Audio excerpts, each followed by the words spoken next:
হাজারো ব্যথা বেদনার পরে ফিরে আসনি তুমি আপন ঘরে। দিনের আলো তুমি ছড়িয়ে দিতে চলে গেছো মদিনায় মক্কা ছেড়ে। হে রাসূল তোমাকে ভুলি আমি কেমন করে। হে রাসূল তোমাকে ভুলি আমি কেমন করে। হাজারো ব্যথা বেদনার পরে ফিরে আসনি তুমি আপন ঘরে। দিনের আলো তুমি ছড়িয়ে দিতে চলে গেছো মদিনায় মক্কা ছেড়ে। হে রাসূল তোমাকে ভুলি আমি কেমন করে। হে রাসূল তোমাকে ভুলি আমি কেমন করে।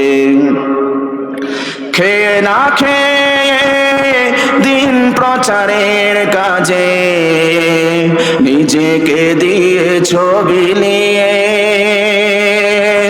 তায়েফের কাফেরেরা চিনল না এ আলো, দুষ্ট ছেলেদের পিছু দিল লেলিয়ে। খেয়ে না খেয়ে দিন প্রচারের কাজে নিজেকে দিয়ে ছবি নিয়ে। তায়েফের কাফেরেরা চিনল না এ আলো, দুষ্ট ছেলেদের পিছু দিল লেলিয়ে। পাথরের আঘাতে ক্ষত বিক্ষত হয়ে সারা শরীর থেকে রক্ত ঝরে। হে রাসূল তোমাকে ভুলি আমি কেমন করে। হে রাসূল তোমাকে ভুলি আমি কেমন করে।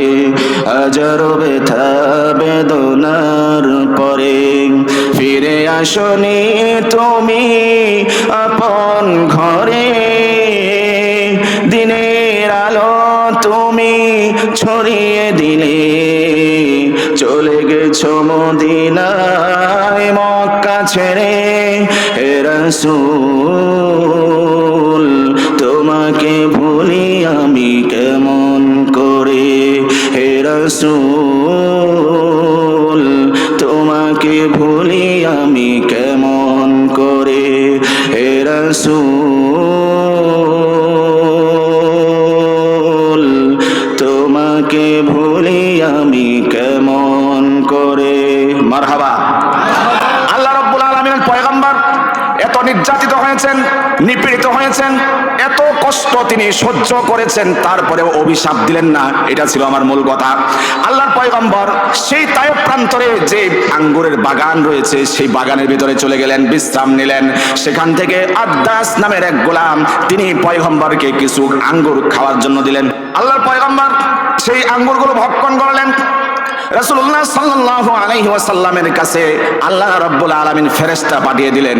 ফেরেশতা এসে অফার করলো, ইয়া রাসূলুল্লাহ, ইয়া হাবিবাল্লাহ, আপনি আমাদেরকে একবার অর্ডার করুন। আপনি যদি আদেশ করেন যে দুই পাহাড় দেখতে পাচ্ছেন, দুই পাহাড়ের মাঝখানে এনে তায়েফের যে দুশমনেরা আপনার সাথে বেয়াদবি করেছে তাদেরকে পিষ্ট করে দেব। আল্লাহর পয়গম্বর বললেন, না না না না, আমাকে তো গজবের জন্য প্রেরণ করা হয় নাই, আমাকে রহমত স্বরূপ প্রেরণ করা হয়েছে। তাদেরকে এই শাস্তি দেওয়ার দরকার নাই। আমার বিশ্বাস আর ইয়াকিন আস্থা হলো অদূর ভবিষ্যতে এই প্রজন্ম থেকে এমন কোন সন্তান জন্মগ্রহণ করবে যারা এক আল্লাহ রাব্বুল আলামিনের ইবাদতে মগ্ন থাকবে। জোরে বলেন সুবহানাল্লাহ। বলার মাকসাদ হচ্ছে যে এত কিছুর পরেও নবীজি অভিশাপ দিলেন না, কিন্তু মদের সাথে রিলেটিভ যারা এরকম 10 ব্যক্তিকে, 10 শ্রেণীকে, 10 জায়গাকে হুজুর সাল্লাল্লাহু আলাইহি ওয়াসাল্লাম অভিশাপ দিয়েছেন। এক নম্বর হচ্ছে আসিরাহা, যারা মদ উৎপন্ন করে। এরকম ফ্যাক্টরি বাংলাদেশে নাই মনে হয়, নাকি সব কারখানার চিপা দিয়ে আহে? কথা বলেন। বাংলাদেশে আছে বাংলা মদ বলে মনে হয় না? তো বাংলা মদ টদগুলো মনে হয় এখন চলে না, যুগ আপডেট হয়েছে না, এখন চলে অন্যগুলো, বিভিন্ন রকমের এখন নেশা জাতীয় জিনিস বের হয়েছে, সব চলে। বলতে চাই এক নাম্বার হচ্ছে যে সকল প্রোডাক্টগুলো আছে, কোম্পানিগুলো আছে, আসিরহা, যারা মদ উৎপন্ন করে, আল্লাহর হাবিব লাআনা রাসূলুল্লাহ সাল্লাল্লাহু আলাইহি ওয়াসাল্লাম তাদেরকে অভিসম্পাত করেছেন। এত কষ্ট এত নির্যাতন সহ্য করার পরেও অভিশাপ দিলেন না, অভিশাপ দিয়েছে যারা মদ বানায়। ওয়া মুআতাসিরহা, কেউ তো প্রোডাক্ট উৎপন্ন করে আর কেউ অর্ডার করে যে আমার এত বোতল মদ লাগবো, এরকম হোটেল মনে হয় বাংলাদেশে নাই। আপনারা জানতে পারেন, আমরা মোল্লা মানুষের করতে জানবো, চেহারাই তো দেখি নাই আমরা হুজুররা, এরকম অনেক কিছু দেখি না। খালি সিরা টাকা দেখলে আর পুরা টাকা দেখলে বুঝি যে এখানে কোনো মেহনত মুজাহাদা হয়েছে। টাকার কোনা যদি পুরা থাকে, কপাল পুরা, তোমার কপাল পুরা। ইয়াউমা ইজিন তুহাদ্দিসু আখবারাহা, যেই চিপায় গিয়ে যেই জায়গায় গিয়ে মদ সেবন করেছো, ইয়াবা সেবন করেছো, আল্লাহর কসম করে আল্লাহর কোরআন থেকে বলছি, জায়গা সহ চিপা সহ আল্লাহর দরবারে তোমার বিরুদ্ধে সেদিন মামলা করবে যদি তওবা না করো। কথা বলতে হবে, ঠিক কিনা? বেটারা নাম পাল্টায় দিছে বাবা ইয়াবা, এরপরে কেউ এটা ছিঁড়ে খায়, ওই টাকা সহ আল্লাহর দরবারে মামলা দায়ের করবে যে এই টাকার কোনা ফইরা তুমি ওই চিপাই গিয়া খাইছিলা, এটা তোমার দরবারে সেদিন মামলা দায়ের করবে। তো আসিরহা মুআতাসিরহা, যারা উৎপন্ন করে, যারা অর্ডার করে, পরে হচ্ছে শারিবাহা, যারা পান করে, আল্লাহর হাবিব তাদেরকে অভিশাপ দিয়েছেন। হামিলাহা, যারা সেটাকে ক্যারি করে, বহন করে, এক জায়গা থেকে আরেক জায়গায় পাঠায়। এমন ভালো মানুষ নাই বাংলাদেশে, দেশেরটাও আছে, বাইরেরটাও আছে, চিপা দেওয়া আছে, ওপেনলিও আছে। আর রাষ্ট্রীয়ভাবে হালালি করে দেওয়া হয়, এত বয়স হলে খাইতে পারবা, লাইসেন্স থাকলে খাইতে পারবা। খোদার কসম করে বলি, কোন পীর বুজুর্গ ওলি গাউস কুতুব যদি মদ সেবনকে হালাল করতে চায়, কিয়ামত পর্যন্ত সেটা হালাল হবে না, হারাম হারাম হারামই থাকবে। বেড়া তোমরা মিয়া রাষ্ট্রীয়ভাবে এটা হালাল করে দেও, 2 পয়সা পাইলে ছাইরা দেও, পরে আসছে ওয়াল মাহমুলাতা ইলাইহা, যে ক্যারিয়ার কইরা নিয়ে আসে, ট্রাক চালক বা অন্য চালক, হেরা নিয়ে আসে, 1450 বছর আগে নবীজি বলে দিয়েছে হেরাও ধরবো। লাআনা রাসূলুল্লাহ সাল্লাল্লাহু আলাইহি ওয়াসাল্লাম, তাকেও নবীজি অভিসম্পাত করেছেন। নবীজি আরো বলেছেন সাকিয়াহা, পরিবেশন করে, হোটেলে মোটেলে যারা যদি কোনো জীবনে অভিজ্ঞতা থাকে, বারটারে ওখানে মদ পরিবেশন করারও ব্যক্তিবর্গ থাকে, বর্গ বললে ভুল হবে, বাংলা ভাষার অবমাননা হবে, এখানে শব্দটা যৌক্তিক হবে না এবং বেমানান হবে, ব্যক্তিবর্গ সুশীল সমাজের ক্ষেত্রে ব্যবহার করা হয়।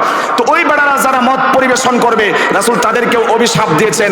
এরপরে বলেছেন বাইআহা, মদ যারা বিক্রি করে এদেরকেও রাসূল অভিশাপ দিয়েছেন। ওয়া আকিলা সামানিহা, সেটার মূল্য যারা খায়, মূল্য অনেক মানুষই খায়, রাস্তাঘাটে আটকায়া, জানে যে আইতেছে, খবর আগেই পৌঁছায় গেছে, রাস্তা আটকায়া দিলেই, তাহলে এই যে এবার মূল্য খাইলো, আকিলা সামানিহা, যে মূল্য ভোগ করলো, ওই লোককেও আল্লাহর হাবিব সাল্লাল্লাহু আলাইহি ওয়াসাল্লাম অভিশাপ দিয়েছেন।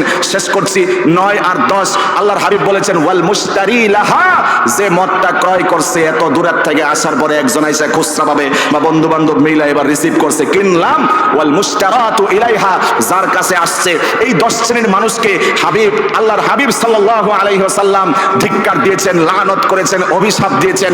দিন কায়েমের জন্য এতটা নির্যাতিত হওয়ার পরেও তিনি অভিশাপ দিলেন না, লানত করলেন না। কিন্তু হাবিব সাল্লাল্লাহু আলাইহি ওয়াসাল্লাম এই 10 শ্রেণীর মানুষকে, মদের সাথে সম্পৃক্ত 10 শ্রেণীর মানুষকে আল্লাহর হাবিব সাল্লাল্লাহু আলাইহি ওয়াসাল্লাম অভিশাপ দিয়েছেন। আল্লাহ রাব্বুল আলামিন আমাদের যুব সমাজকে, কিশোর তরুণদেরকে, তরুণীদেরকে, কিশোরীদেরকে, যুবতীদেরকে সমস্ত মাদকাসক্ত জিন্দেগি পরিহার করে সুস্থ সংস্কৃতির দিকে ফিরে আসার তৌফিক দান করুন, আমিন। ওয়া আখিরু দাওয়ানা আলহামদুলিল্লাহি রাব্বিল আলামিন।